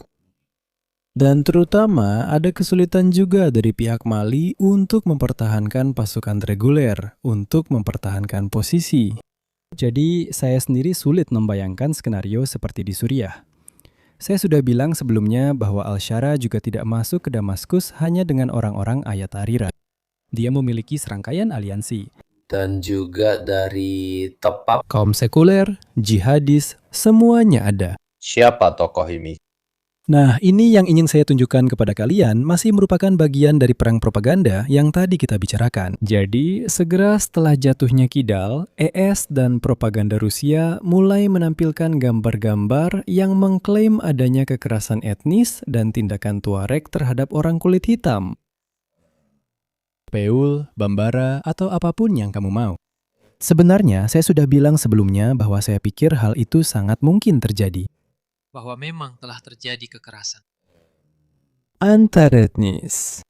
Ini adalah video dari Aljaba Sagintala, yaitu pemimpin FLA, pemimpin utama FLA yang direkam saat berkeliling di desa-desa. Untuk meyakinkan orang-orang, dia berkata, tidak akan ada yang buruk terjadi pada kalian. Dia juga memperlihatkan dirinya dalam video itu bersama anak kecil ini sambil berkata, sekarang kami akan membawa obat-obatan, kami akan memperbaiki situasi kalian, dan sebagainya, dan sebagainya. Penyebab kegagalan operasi Barkan sama dengan penyebab kegagalan operasi yang sedang berlangsung saat ini. Maksudnya Barkan.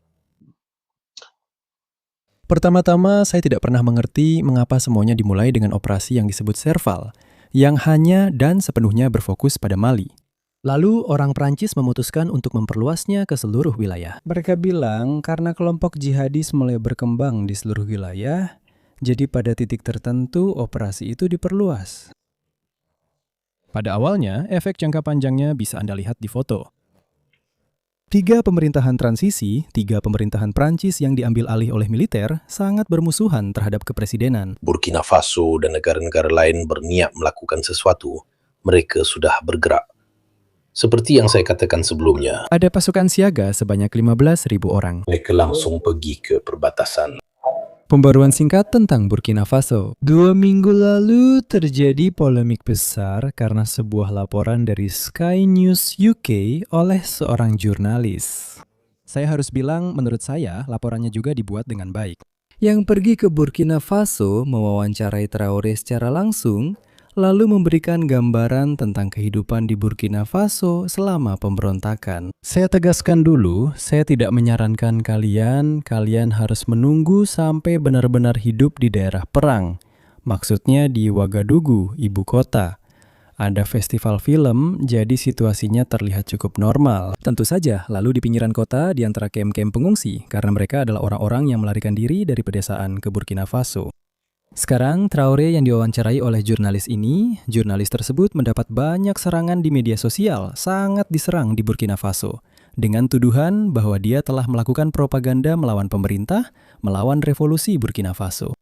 Videonya bisa kalian temukan di YouTube, durasinya sekitar 1/4 jam. Kalau kalian tertarik, menurut saya itu adalah liputan yang dibuat dengan baik, bahkan menurut saya cukup netral. Namun Traoré berkata, tidak ada. Kami tidak punya. Masalahnya adalah pemberontakan. Para jihadis hanya ada di 45 desa di utara dan jadi situasinya terkendali. Itu hanyalah propaganda dari barat yang ingin menggambarkan negara kami seolah-olah sedang berperang. Tapi ada kejadian pada tanggal 25 April itu. Dan meskipun tampaknya tidak berubah, setidaknya untuk saat ini. Konflik yang sedang berlangsung di Burkina Faso, namun mereka langsung meningkatkan tingkat keamanan di Ouagadougou. Jadi, kekhawatiran itu ada. Seperti yang saya katakan sebelumnya, di Niamey mereka membatalkan parade 1 Mei. Jadi, ketakutan itu ada di Niamey. Selain itu, di Niger beberapa minggu yang lalu, Jenim, negara Islam di Sahara Raya, yaitu negara Islam Afrika Barat, mulai bentrok. Mereka sudah mulai. Mereka saling berhadapan di wilayah Niger, sesuatu yang sangat jarang terjadi pada masa itu. Namun hingga hari ini, pasukan siaga ini belum dikerahkan.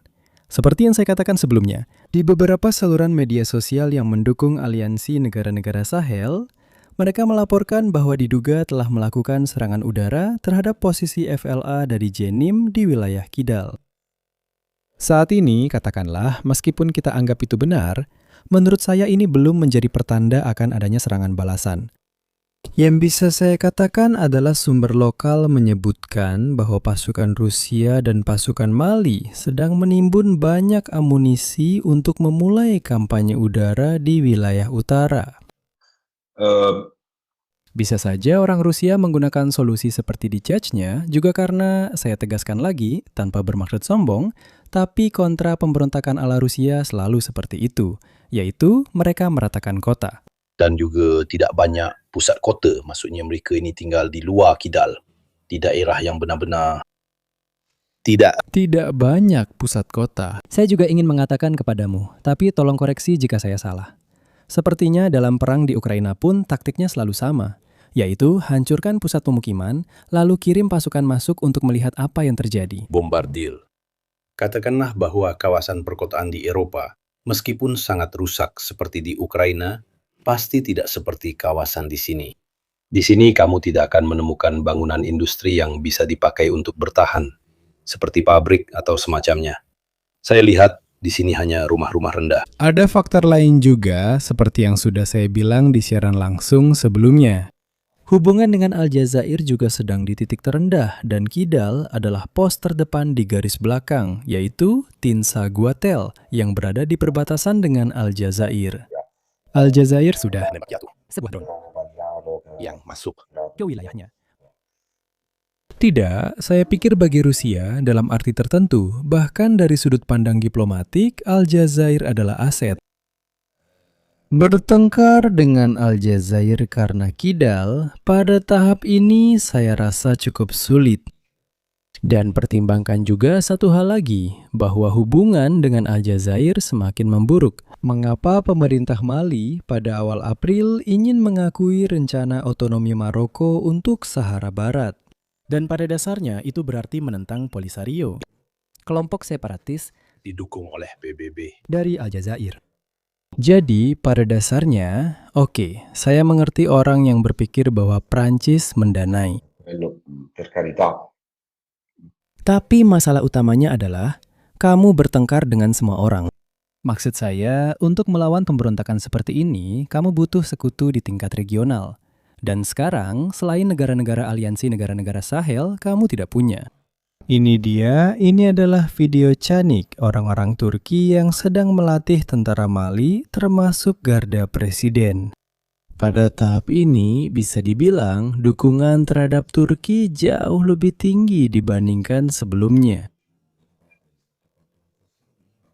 Saya mengatakan ini karena menurut saya pelatihan dari Turki tampak jauh lebih baik dibandingkan dengan yang diberikan oleh Rusia. Juga karena, selain itu, sebagai tentara NATO, Turki jadi jenis protokolnya. Jenis hal-hal yang diajarkan adalah itu. Ehm, Saya tidak tahu, sejujurnya, menurut saya Turki sangat low profile dalam hal ini. Maksudnya, mungkin mereka memberikan pelatihan. Tapi mereka melakukannya tanpa mempublikasikannya. Ya, tapi terutama tidak berarti mereka akhirnya akan menjadi pengawal Pretorianamu. Maksudnya, bagi mereka itu hanya soal menandatangani kontrak. Lalu, kalau tidak ada Goida, ada orang lain dan kontraknya tetap dijalankan dengan baik juga. Namun sampai hari ini, entah bagaimana secara berbeda dan paradoksal, yang justru diuntungkan dari hal ini adalah Turki. Karena, saya tegaskan lagi, dari apa yang mereka katakan di Bamako, mereka tidak hanya menyelamatkan Goita, tapi juga menjamin, sangat membantunya dalam merebut kembali kendali atas ibu kota. Dan ada juga, Subjek lain yang menginginkan Turki, tapi kita akan melihatnya sebentar lagi. jadi menurut saya, seperti yang saya katakan tadi, tujuan utama Genim dan FLA adalah untuk mencapai kesepakatan, membuka jalan yang terbaik untuk negosiasi politik atau agar pemerintah. Siapa yang bisa melakukan negosiasi ini? Nah, tentu saja, silakan ke slide berikutnya. Ini adalah seorang pria yang bisa melakukannya. Dia adalah Imam Mahmud Diko, seorang Salafi. Saat ini, dia tinggal di Aljazair karena dia diusir oleh pemerintah Mali, yang dengan cara tertentu menunjukkan bahwa mereka tidak menyukai khotbah-khotbahnya, di mana dia berbicara sangat keras terhadap pemerintah transisi dan terhadap Goita secara pribadi. Dan Diko tetap dianggap sebagai salah satu pemimpin spiritual utama di negara itu. Tentu saja, dia tidak akan ditunggu. Guru Yoda, maksudnya dia adalah seorang Salafi. Dia berpikir bahwa negara harus dikelola. Menurut Al-Quran, dia memiliki kebijakan tertentu tentang perempuan. Dia memiliki kebijakan tertentu tentang homoseksual. Tapi dia suka jam tangan Patek Philippe. Ya, tidak, kurasa itu bukan Patek Philippe tahu. Dari yang aku ingat, dia malah cukup sederhana. Tapi yang pasti dia adalah salah satu dari mereka yang sampai hari ini diakui sebagai kredibel oleh Genim dan juga oleh pemerintah Mali. Dia juga merupakan pemimpin gerakan oposisi utama terhadap pemerintah transisi.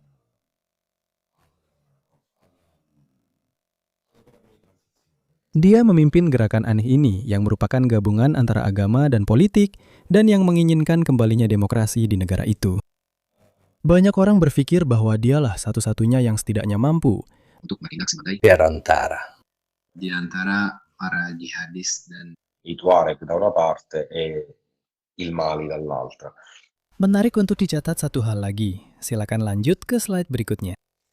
Jadi, pertama-tama, ya di sini pada dasarnya adalah koalisi kekuatan Republik. Dari DICO, yaitu organisasi oposisi ini. Sebentar, karena di sini saya memperhatikan. Maksud saya, teman-teman. Apa? Dan maksudmu apa? Teman-teman, di sini dibutuhkan mata yang jeli. Benar-benar mata yang jeli. Untuk menemukan hal-hal seperti ini.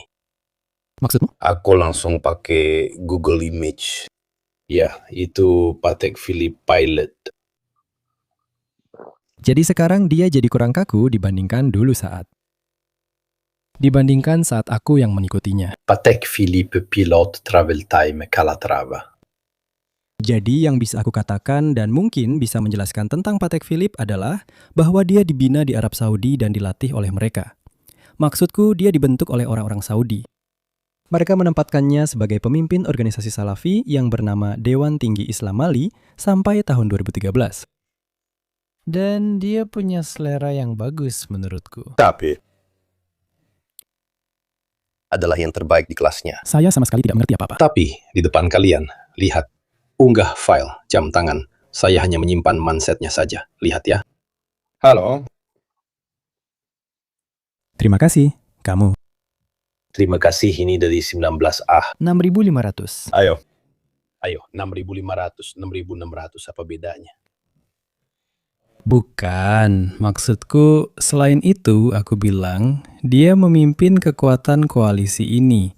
Koalisi untuk kekuatan Republik yang tadi sudah kita tunjukkan dokumennya. Yang ini adalah pernyataan resmi terkait serangan pada 25 April, di mana mereka menyatakan solidaritas, meminta pemerintah transisi untuk mengundurkan diri, dan mengatakan bahwa harus membuka mediasi dengan Jenim. Tapi, dan ini pendapat saya, Philip, jika kamu pergi ke slide berikutnya, ini adalah pernyataan dari pasukan pembebasan Azawad yang mengatakan bahwa Turki dapat memiliki peran penting dalam masa depan negara tersebut. Dan mereka mendorong Turki untuk memainkan peran, untuk menjadi kuat, untuk memainkan peran dalam penyelesaian krisis yang sedang berlangsung. Jadi, Dewan Militer menyukai Turki karena alasan militer. Para pemberontak, setidaknya sebagian dari mereka, juga menyukai Turki. Bisa dibilang semua elemennya kurang lebih ada di sana. Jika Anda pergi ke slide terakhir, benar.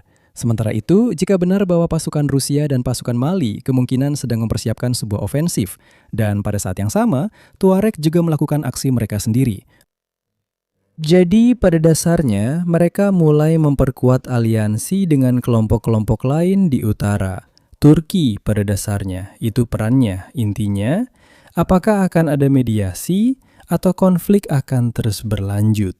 Dan orang-orang Ukraina, saya melihat banyak orang yang bilang, orang Ukraina yang mempersenjatai milisi-milisi ini dan sebagainya. Padahal kalau dilihat dari persenjataannya, sebenarnya sama sekali tidak ada hubungannya. Tapi saya tidak tahu, jadi seperti yang sudah saya bilang di live sebelumnya, orang-orang Ukraina sempat ikut-ikutan dalam